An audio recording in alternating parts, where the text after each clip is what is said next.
Hey there, YouTube. Here's my other helmet video that I talked about in the previous video.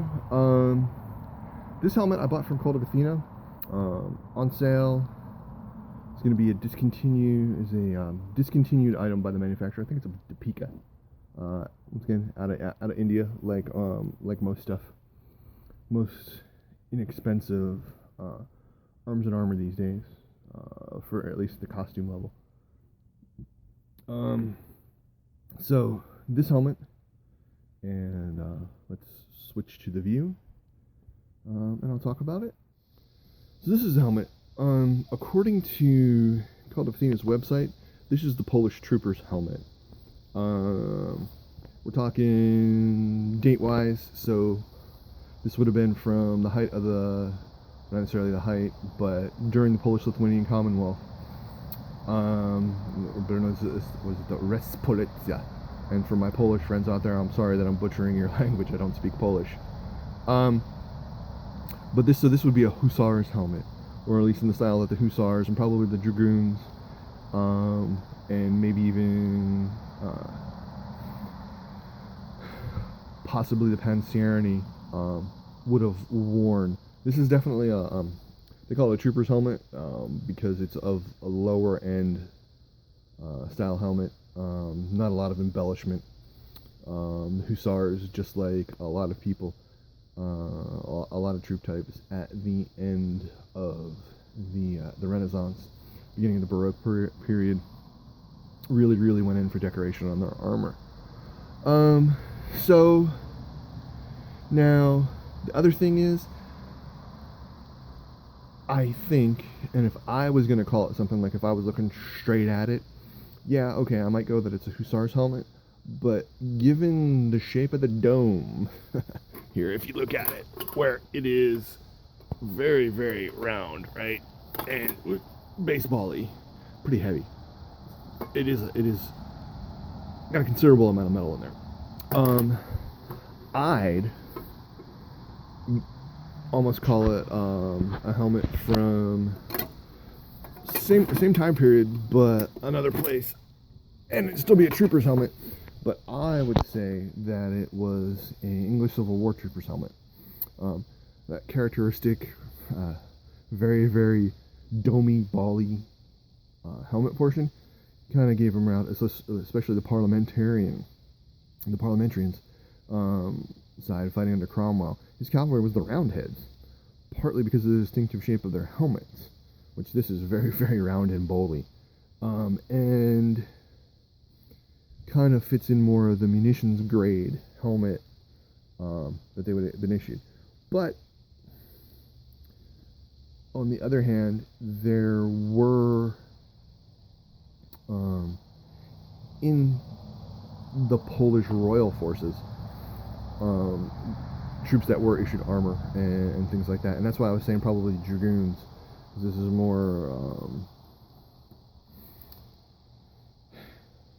very simple munitions grade armor. So overall pleased with the shape. Not super pleased with the fit and finish. I gotta say, you can definitely, I can feel just finger wise, I can feel some rough edges along here. There's some sharp spots along this. Here we got a split where somebody wasn't very good with the shear and so cut through in there. Here on the brim, same thing. This right here, that's going to cut somebody. I'm definitely going to have to hit it with a file. Let's turn it around so you can see the front. Featured front. One of the cool things about helmets from this time is the brim, right? Kind of protects you from the sun. And one of the things you can see here, we have this little doohickey here, this hole, and then right there, there'd be a sliding nasal bar. In this case, it was a bar that came with this helmet that would go down the front and protect your face. And it could be slid up and down with a wing bolt. Well, this particular helmet, it didn't come with the bolt, so I had no way to do a bar. And then this rectangular hole here, too small for the nasal bar to fit through. And you can see what I'm talking about, fit and finish underneath here. That's some pretty crude rolling. Same thing on the cheek pieces. Pretty crude, which is okay. So this is definitely another one that's going to be a lo-fi reenacted helmet. I guess, you know, from a historic wise, I like a whole bunch of periods and time and things. That's why I'm not a reenactor. I like way too many things. But once I found out about the Polish Commonwealth and Hussars and the other troop types there, it's one of those things that's really fascinated me. So this is kind of like I'm gonna end up making a zupan and a kontuz, which are the Polish nobleman's kaftan and his overrobe. I picked up a book by a guy named Richard Marsden. He does HEMA. Let's turn this around to a better, interesting angle, I guess. Oh, there's the back. But he does HEMA. I'm gonna see this lobster tail thing on here, but he has a book called Polish Saber. And I like to think that I am learning the arts of my great-great-grandma Bogucki, you know, and Mankiewicz on there. But anyways, so, and so you can see the cheek pieces are riveted on leather on here, not too bad. Now this is riveted straight to the bowl of the helmet, which was done on munitions grade pieces, because you could just put them in storage and didn't have to worry about the leather rotting. And things that I plan on eventually fixing and are within my realm of craftiness, probably leave this top lame on here attached, but then underneath, so the remaining 3 lames I will go ahead and get leather and articulate them on leather. Might end up doing the top, I don't know, have to experiment and see. So but let's put this thing on my dome, and so you can see how it would look. So here it is on my head. I have a simple 4-panel hat on underneath, because this doesn't have any padding, and so if I don't wear it with anything on the head underneath, I get the whole with the blast shield down, I can't see anything sort of deal. So it's like that. If you go around the sides, that's what it looks like on the side. I hope that turns out. 360 view. You can see my messy backyard and around the house. But there you go. So that's what it looks on person.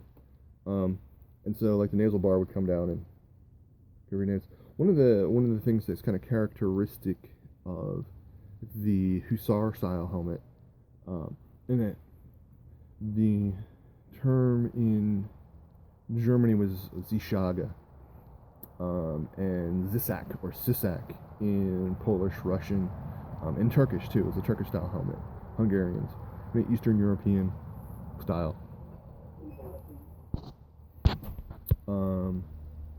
style helmet. There would be a face piece that would come down and then cover the rest of your face. So it'll be a bar here and then wide over the cheeks and mouth. So I might end up making that, and these things would attach with a wing bolt. But in comparison to the other helmet that I got, this one is not quite as good a quality. It's no liner, no buckles, no nothing like that.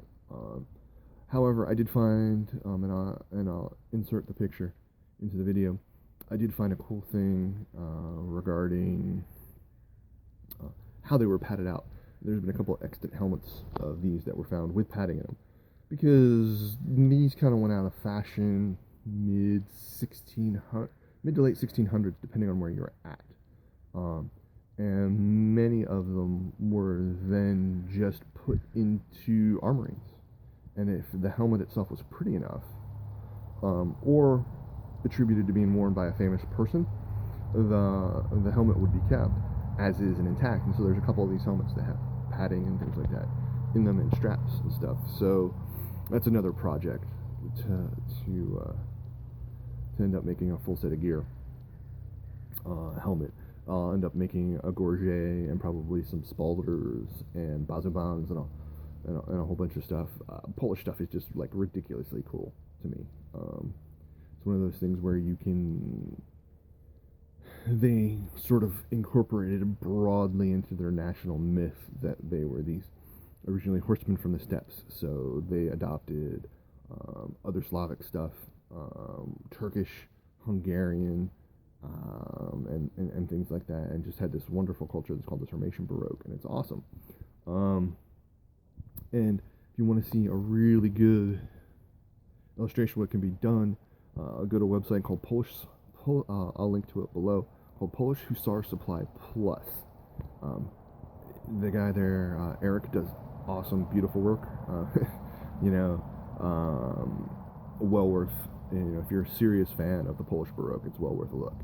Or even if you're just kind of curious about it, it's well worth a look just to see what a good craftsman can do. And I'm gonna go ahead and take this off. Turn the camera off and give you guys one quick go around to the helmet, and then sign off for the day. It is the last year of 2016, a year that I'm happily gonna put into the ground come this evening. But I wish everybody who's watching this video a happy and healthy new year, and I'll see you sometime soon. So here's the top view of the helmet. Like I said, it's really circular. A lot of which leads me to believe that it's more based off of an English Civil War era helmet, which is another period I'm really interested in. As I said, I have multiple persona disorder. I like a whole bunch of different periods and cultures and things, both within the SEA scope and outside. But anyways, so then you can see the lobster tail on the back.